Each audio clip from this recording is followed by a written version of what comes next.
Damaji 10 matches in अ रो जीतने वाले पहले पीएसएल के कप्तान बन गए हैं। 5 मैचेस पिछले सीजन के इंक्लूडिंग द फाइनल, 5 मैचेस इस सीजन के। इस सीजन इस्लामाबाद यूनाइटेड वाहिद टीम है जो कि अनबीटन है। एक विकेट लेके दामाजी तीसरे नंबर पे आ गए हैं in terms of the top wicket takers in the PSL. पिछले मैच में दामाजी ने रन्स भी किए हैं।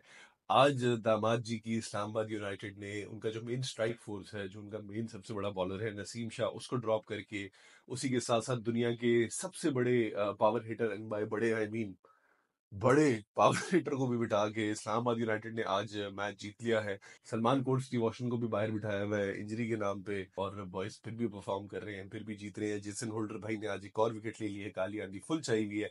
चाहे वो बैटिंग चार्ट्स हो, चाहे वो बॉलिंग चार्ट्स हो, टॉप पे जी इस्लामाबाद यूनाइटेड है। और जो परफॉर्मेंस चल रही है उसके लिहाज से रूमर्स कुछ उड़ते उड़ते आ रहे हैं कि दामाजी को शायद अगला कैप्टन बना दिया जाए टीम पाकिस्तान का। उसकी मेन वजह क्या है उस पर हम आते हैं, पहले हम जरा मैच के एनालिसिस करते हैं। मुफ्ती मौलाना मोहम्मद रिजवान साहब की टीम ने जी टॉस जीत के बैटिंग करने का फैसला किया। पिछले मैच में इन्होंने इस ग्राउंड पे इसका हाईएस्ट एवर टोटल मारा था। आज पिच थोड़ी सी मुश्किल हुई तो इनसे पेन नहीं खेला गया। यासर खान ने बेहतरीन स्टार्ट किया पिछले मैच में, यासर खान के हीरोइक से 87 के। इस मैच में भी वो अच्छे स्ट्राइक रेट से खेल रहे थे, लेकिन कोई 29 के करीब आउट हो गए। मुफ्ती मौलाना मोहम्मद रिजवान साहब ने वही किया जो हमारा मसला है इनसे, वो जो टेस्ट मैच बना लेते हैं, चाहे वो चैंपियंस ट्रॉफी हो, चाहे वो न्यूजीलैंड की कंडीशंस हो, चाहे वो आपकी लोकल पीएसएल हो, जहाँ पे थोड़ी सी पिच मुश्किल होती है वहां पे मुफ्ती मौलाना मोहम्मद रिजवान साहब से बॉल खेला नहीं जाता, और ये डॉट पे डॉट करना शुरू कर देते हैं। आज भी भाई ने कोई 36 रन बनाए 37 बॉल्स पे, जिसमें 3 चौके शामिल है, और कोई सिर्फ 97 का स्ट्राइक रेट है। क्योंकि मसला ये देखें, पिच मुश्किल है, अंडरस्टैंड, पिच बॉल पे टाइम, पिच पे बॉल टाइम नहीं हो रहा है, अंडरस्टैंड। मुझे the only thing I don't understand is field भी खुल गई है, फिल्टर भी ज्यादा बाहर है। जब आपके पास बॉल आ रही है नहीं लग रही, तो आप टक टक करके सिंगल क्यों नहीं ले सकते यार? आपने डॉट बॉल्स क्यों करनी?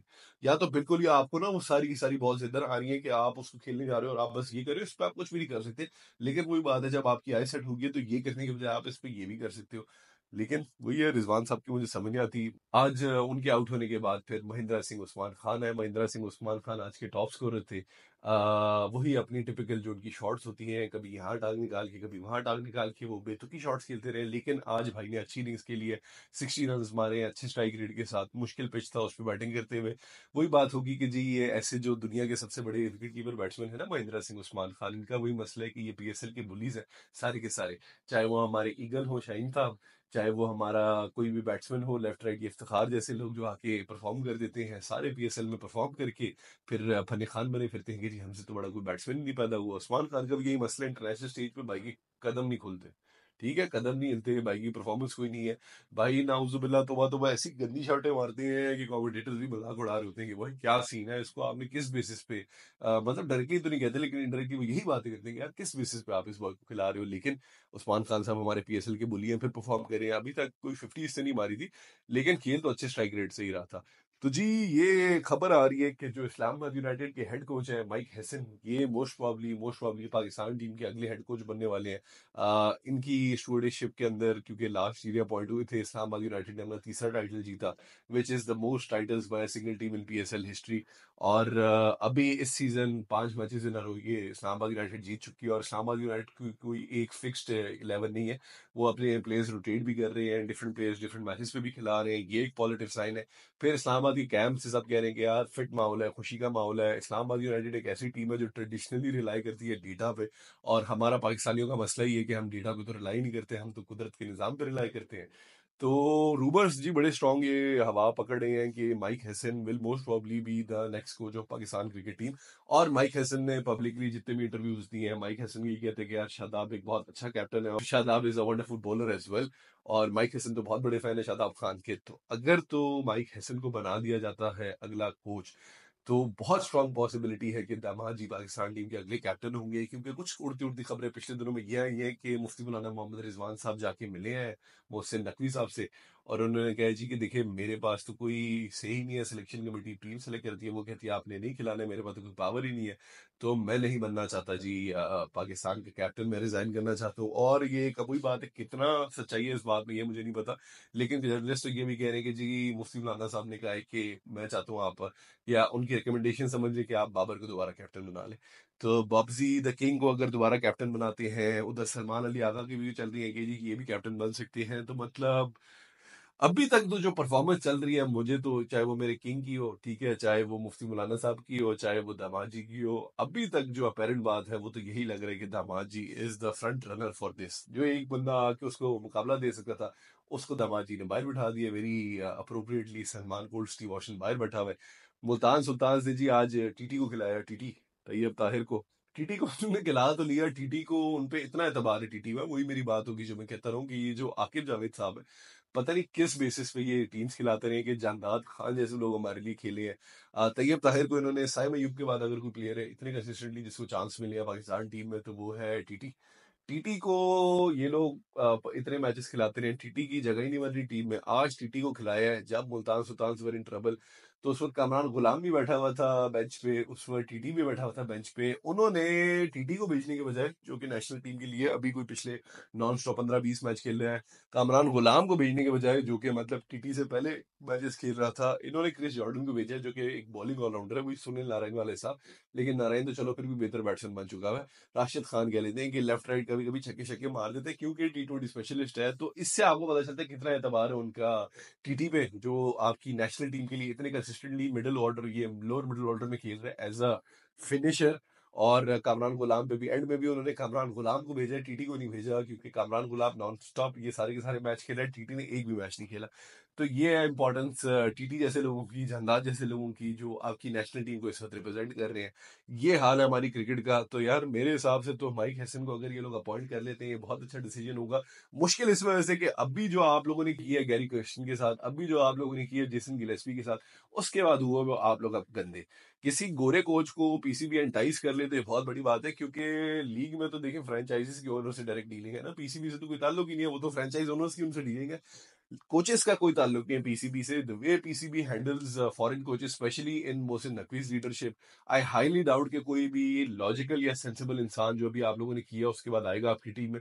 लेकिन अगर माइक हैसन जैसा बंदा आ जाए, जो डेटा पर रिलाई करता है, जिसकी टीम इतना अच्छा परफॉर्म करी है, जो रोटेशन पे बिलीव करता है, यार लीग्स में लोग रोटेट नहीं करते, वो अपनी बस बेस्ट 11 पकड़ते हैं और खिलाते जाते हैं। ये लीग्स में रोटेट कर रहे हैं। आज दुनिया के सबसे बड़े पावर हिटर को बिठा दिया, मेन स्ट्राइक फोर्स को बिठा दिया, बाकी मैचेस में भी लेफ्ट राइट अपने ये प्लेयर्स रोटेट कर रहे हैं। तो अगेन ऐसा अगर बंदा होगा ना, तो आपकी वही बात है, बेंच स्ट्रेंथ भी बनेगी।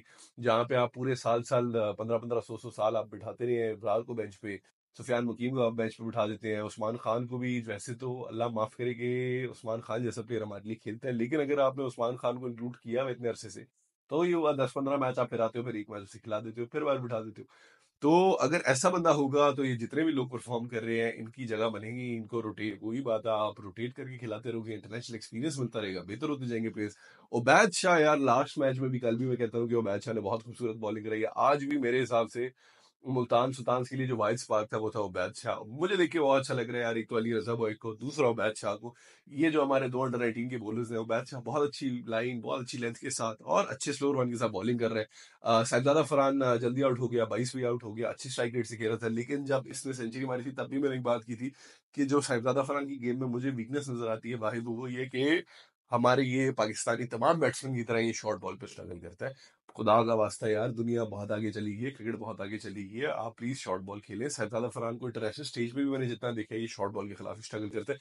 आज भी एक बड़ी स्टूपिड सी शॉर्ट बॉल पे ये आउट हुआ है। चाचा भी एक वही शॉर्ट बॉल पे आउट हुआ है। चाचा का तो फड्डा हुआ है प्रॉपर कॉलिन मनरो के साथ। कॉलिन मनरो बार बार ये कह रहा था कि भाई तू वटा मार रहा है। उधर क्वेटा के उस्मान तारिक को तो इल्जाम लग चुके हैं कि भाई वटा मार दे, और भाई आगे से मेडिकल एक्सप्लेनेशन देते हैं, नहीं वो असल में मेरे दो जोड़ हैं, वो ऐसे हो जाते हैं, वो वैसे हो जाते हैं। तो चाचा वटा मारी जा रहे हैं, मारी जा रहे हैं, और मनरो हर बॉल के बाद ना ये कर रहे हैं, और फिर फुल फड्डा हुआ है। चाचा ने गुरियां कराई है मनरो को। कामरान गुलाम वो सच्चे दोस्त की तरह किया है, उसे गालियां देना शुरू हुआ है, गालियां दे रहे, गालियां दे रहे। जो सबसे फनी मेरे लिए था, वो उसे दबा के इंग्लिश में गालियां दे रहे हैं, टिपिकल अपने कामरान गुलाम अंदाज में। और वो बादशाह पीछे से आया और उसने हमने क्यों मुंह छुपाया, और वो हंसना शुरू हो गया उसकी बातें सुन के। तो मुझे वो बड़ा फनी लगा, क्योंकि at the end of the day यार मतलब क्या कर रहा है वो। खैर again aggression is good, it is good, मुझे अच्छा लग रहा है एग्रेशन देख के। लेकिन वो जो हमारी कंसिस्टेंसी है ना, वो बात है कि यार अगर आपने पैटर्न तोड़ना है ना, तो वहां पे आपको चाहिए मुफ्ती मौलाना मोहम्मद रिजवान साहब जैसे लोग। अभी तक पीएसएल का पैटर्न है, सिर्फ 2 मैच हुए हैं जो कम्पिटिटिव हुए हैं, दोनों कराची किंग्स की जो चेसेस थी। उसके अलावा जो टीम पहले बैटिंग करती है वो जीत जाती है, जो टीम दूसरी बैटिंग करती है वो हार जाती है बुरी तरीके से। आज पहला मैच है कि जिस टीम ने दूसरी बैटिंग की है, अपार्ट फ्रॉम द चेसेस अच्छी, वो उसने ज्यादा बेहतर खेला है, क्योंकि ये वाला जो ट्रेंड चेंज किया ना मोहसिन मौलाना मोहम्मद रिजवान साहब ने, तो आई रियली अप्रिशिएट इट, क्योंकि ओनली वन मैन के can save team Pakistan now, it is Mufti Maulana Mohammad Rizwan साहब। मुफ्ती मौलाना मोहम्मद रिजवान साहब मैच के बाद भी कह रहे हैं जी, अगर आपको याद हो वो साल जिस साल हम चैंपियंस बने थे, तो उसमें भी यही हुआ था जी, पहले हम 2 मैच हारे हैं, 3 मैच हारे हैं, फिर 1 मैच जीते हैं, फिर एक हारे हैं, तो उसके बाद हम चैंपियंस बने थे। तो ऐसी बातें तो वो कर रहे हैं। अब देखते हैं क्या होता है यार। मेरे अभी तक ये जो मेरे दोनों के दोनों ये है ना, ओ यस इजी टू और बॉब्जी द किंग, दोनों नाकाम है, दोनों की टीम्स नाकाम है। क्या होता है, जो पैटर्न चल रहा है दामाद जी, मुझे तो नजर आ रही है पाकिस्तान टीम के अगले कप्तान बनते हुए, at least in the T20 format. Salman coach, Steve Austin को ये लोग करेंगे ठुड। और अभी भी बहुत मैचेस रहते हैं यार। आई रियली होप कि ये पैटर्न टूटे बोरिंग मैचेस का, जो 2 चेसेस इतनी कमाल हुई है वैसा हो। आज भी मुल्तान की innings was very boring. Islamabad ने एक तो बॉलिंग अच्छी की रही है नो डाउट, लेकिन फिर भी बहुत ही बोरिंग इनिंग्स थी यार। मतलब बहुत बोर हुआ मैं। इस्लामाबाद की बैटिंग देखने में मुझे फिर मजा आया, उसी पिच पे वो खेल रहे थे ना। एक तो इन लोगों का ये है जी, पिच बदल जाती है, बिल्कुल नहीं बदलती, अगले बेहतर खेल रहे होते हैं और अगले बेहतर बैटिंग भी कर रहे हैं और अगले बेहतर बॉलिंग भी करा रहे हैं। तो यार Mike Hesson as a possibility if PCB can land him, I would really like it. Modern guy, data का guy, it would work very really nicely. तो ये है यार आज की वीडियो। अगर आप लोगों को अच्छी लग रही है तो प्लीज लाइक करें इस वीडियो को, कमेंट करें मेरे कंटेंट पे और सब्सक्राइब करें मेरे चैनल को, क्योंकि मैं एक नया यूट्यूबर हूँ। और मिलते हैं अगली वीडियो में।